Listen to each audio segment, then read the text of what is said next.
In 1974, famed American scientist Carl Sagan oversaw the broadcast of the so-called Arecibo message into space. The goal? To contact extraterrestrial life with the most powerful radio waves ever produced by humans. The broadcast included information about the Earth's location, the appearance and DNA of human beings, as well as core principles of our mathematics and science. It was an ambitious, if outlandish, project. After all, what chance was there really of receiving a response? What chance indeed? How mankind learned to fly. All across South America, from the desert plains of Peru to the jungle kingdoms of the Amazon, the native South Americans have depicted nature for centuries. We discover the secrets of their culture through stunning murals, pottery, and artifacts. Almost 1,000 years ago, an ancient people known as the Cumbayan forged these beautiful brooches from gold and copper alloy. At first glance, they appear to be the models of small winged insects, but a second look reveals that there is something highly unusual about these objects. Their design carries anomalies found in no air-breathing creatures in the natural world.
It was quite obvious Lucifer controlled the world. I accepted him. If God exists, God is not who people say God is, because of all the suffering I've experienced and the lack of authenticity towards that I found within the church who say they're God's people. All of this satanic stuff and the witchcraft makes more sense of my life and actually offers me a better way forward. And so I'm going to give myself to that. And so again, it wasn't one of finding the answers. It just seemed that that was a route which spoke more to my questions, you know? I met the Holy Spirit. That was the only thing that held me back or that turned me around. Being a Christian is a miracle, not because I wanted out of witchcraft, but that I would consider Christianity the only way out. Number one priority is take the gospel to the world. The only way out.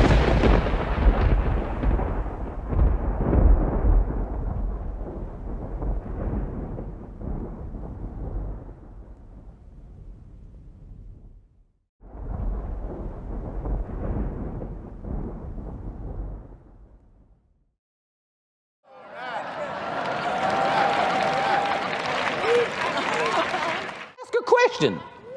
Drop your rock. I'm just asking questions.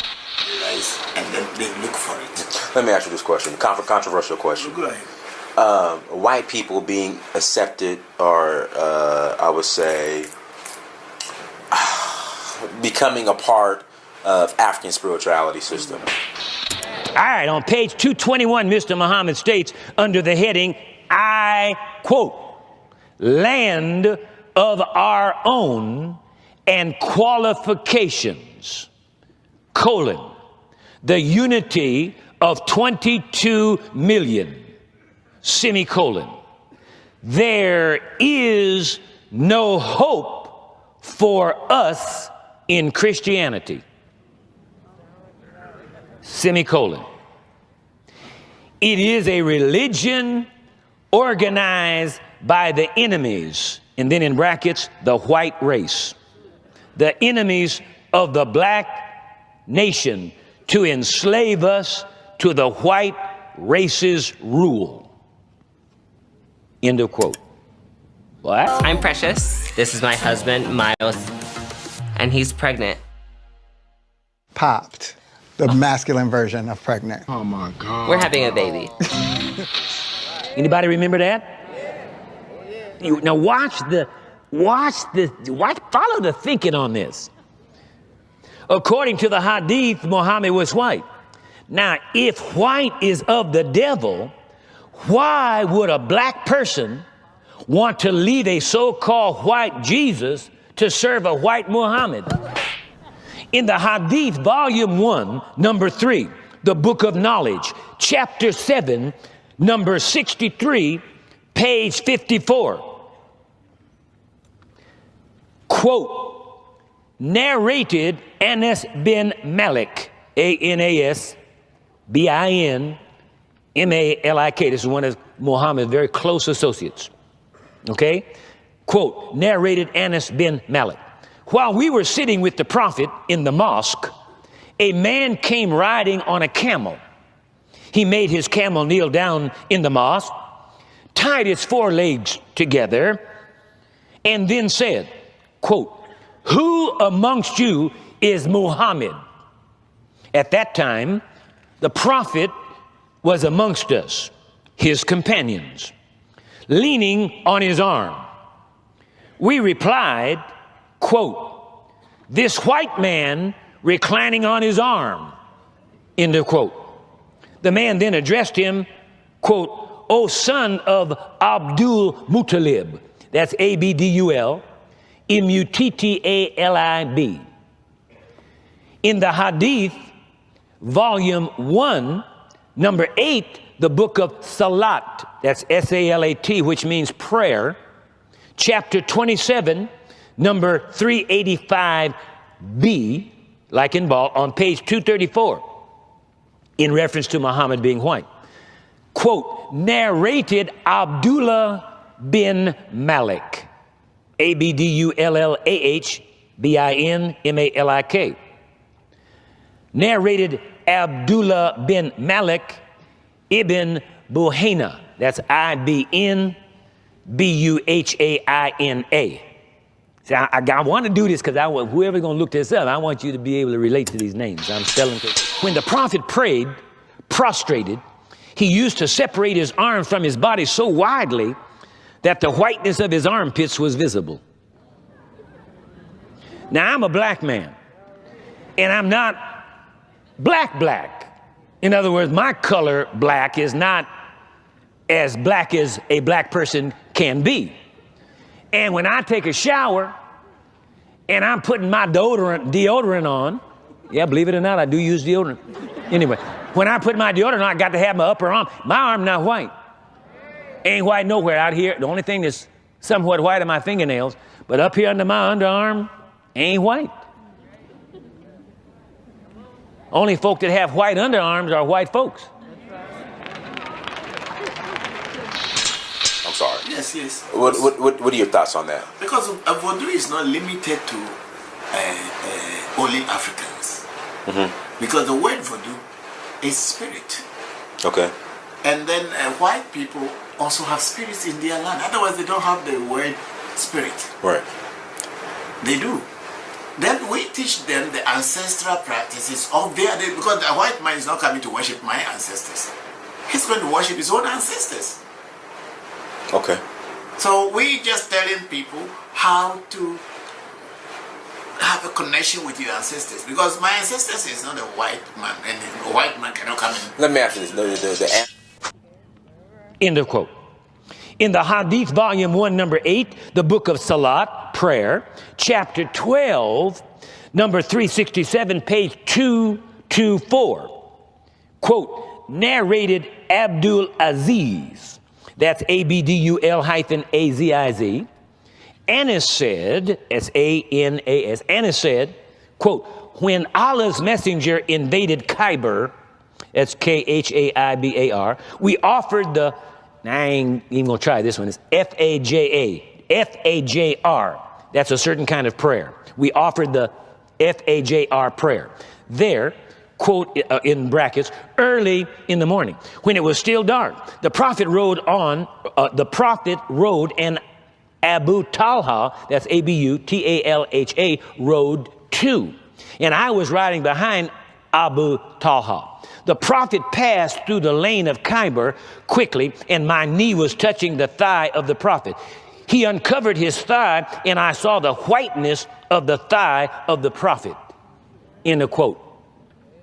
While I was putting my deodorant arm and looking at my black underarm, I also noticed in the mirror that my thighs were the same color as my face, just a little slight lighter, but in the same color. They weren't white. So I don't know how. Well, there were a lot of homeless people near where we stayed at the Oakland Marina, so we invited them to come and stay on the boat. After all, it was 75 feet long, lots of room. So one of the men was a Vietnam veteran with a heroin habit. His name was John Grant. And he said, Bill, the government really screwed me. They taught me how to kill. They sent me to Vietnam. I killed a lot of innocent people. He says, I'm very bitter at this corrupt government. He said, you're a writer. Why don't you write something outrageous like, say, we never went to the moon? And that's exactly where I got the idea, from John Grant in 1974 at the Oakland Marina. Prior to that time, I, like almost everybody else in the United States, believed that we went to the moon. Oh, hey man. Ready.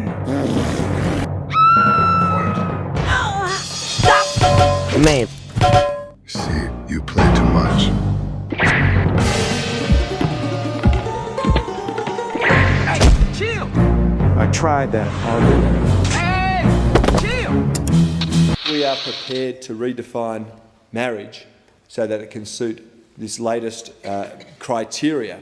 And the criteria is that, you know, two people who love each other should be able to get married irrespective of their gender, and if they're or if they're in a sexual relationship. What is the next step? The next step, quite frankly, is having three people that love each other should be able to enter into a permanent union endorsed by society, or four people, or any other type of relationship that takes place. Now, for those who will say that I'm being alarmist in this, there is, you know, the polyamory community, I'm not sure if that's exactly how it's pronounced, who were very disappointed when the Greens had to distance themselves from their previous support for you know, numerous people to be able to get together and say we want to enter into a permanent union. They were disappointed because they were misled that, you know, this was about marriage equality, opening up to all people that loved each other. There are even some creepy people out there, and I say creepy, who are afforded, unfortunately, a great deal more respect than I believe they should, who say that, you know, it's okay to have consensual sexual relations between humans and animals. And, you know, will that be a future step? And I start with my name again? Yeah, of course. Okay. Hi, I'm Oliver Budinski. I'm living here. That's my small home. That's Joey, my partner. He is a Siberian Husky, my best boy. Which side of the bed does Joey like to sleep on? Mostly he sleeps at the left side. He sleeps there. You see, it's a little bit more hairier than my half of the bed. What's Joey's favorite TV show? His favorite. Oh, I would argue that all of them should be legal. Overarchingly, for the same reason that the state really has very little interest controlling what people do in their own private lives, in their own bedrooms, unless it directly and negatively affects other people in a tangible way. And I'm not convinced that any of those particular items, whether it's bestiality, polygamy, incest, do have that effect on consenting adults or between human beings and animals, where consent really is not a meaningful question. I think you have to assess each of these phenomena in its own terms, though, and I've written fairly extensively on each. Have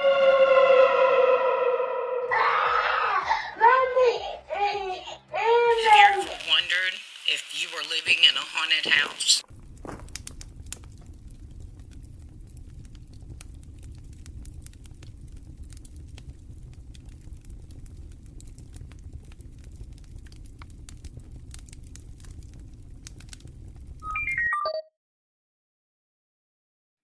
what about the babies that are women? I thought you were peaceful. Stop. Oh, yo. You think you'll get in the car? I'm gonna get in the car. I think I'm gonna die. Good. Charlie. I'm gonna kill you. You wanna leave? There's a couple of really strange looking men that were here, and they kind of freaked everybody out, and they were asking questions about you.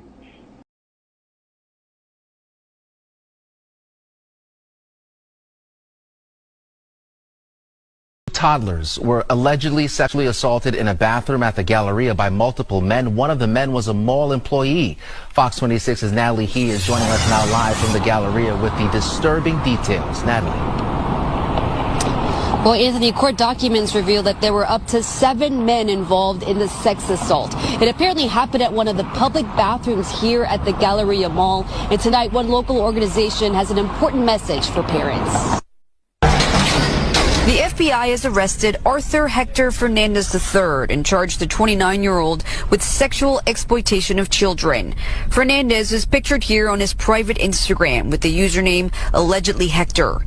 His account was named in court documents that detailed the disturbing allegations that he and at least 6 other unidentified men sexually assaulted and raped a toddler at what appeared to be a Galleria Mall bathroom. Court documents say last month the Australian Centre to Counter Child Exploitation reported 4 explicit videos found on the dark web to the FBI in which at least 2 toddlers ages 2 and 3 were filmed being sexually and verbally assaulted by multiple men at once. Relatives of the toddlers told investigators Fernandez was a friend and fellow Galleria employee who offered to watch the kids while they were at work at the mall. Yeah, but what could drive a man to romantically engage a child and or animal? Drake Bell speaks out about the sexual abuse he suffered at the age of 15. The former Nickelodeon star appears in the new documentary Quiet on Set, The Dark Side of Kids TV, which investigates the experiences of former child stars who worked on Nickelodeon shows produced by Dan Schneider. According to Today.com, Drake tells his story for the first time publicly, reportedly revealing he was the unnamed minor in the 2004 sexual assault conviction of acting coach Brian Peck. The former child star reportedly says in the film that the coach abused him over the course of months at his home, allegedly turning Drake against his father, who had become suspicious of Peck, and ultimately his mother and stepfather. According to Today, Drake says his separation from his family meant he often spent the night at Peck's home. The Drake and Josh alum reported